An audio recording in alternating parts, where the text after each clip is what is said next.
You say, well, Steve, I lost my job, I lost my wife, I lost my dog, right? Like everything's going for a shit.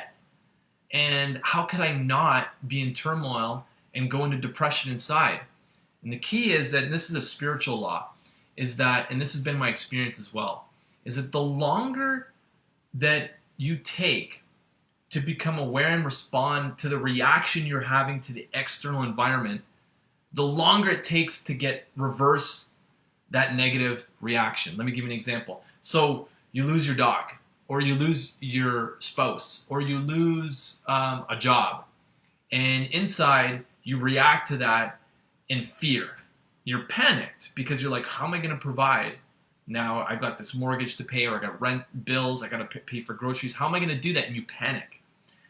If you notice the panic right in the beginning and you're aware of it and you just become the observer to it and watch it, then what happens is you don't give it power. And if you don't give it power, then you don't manifest it and focus on it. And so what happens is that when you resist something, fear, right? You panic, you're giving it energy and attention. The only reason the panic and the fear exists is because you're keeping it alive. It doesn't exist outside your body. It exists in you. So you're keeping it alive by focusing on it. And that's what we're all doing with the fear that we have in our lives. We're resisting it, and what resists persists. That statement applies to this situation where you resist something and then it persists, meaning the fear gets life. Where is it getting life from? It's getting life from you, right?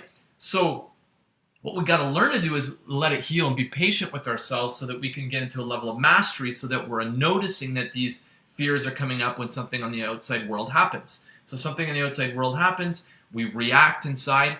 If you can notice it in the beginning and let it dissipate, then it doesn't have control over you. And therefore, you're no longer resisting it and you're back in a place of peace.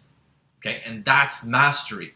Because once you learn how to master your inner states, then the outside world starts to comply with that mastery.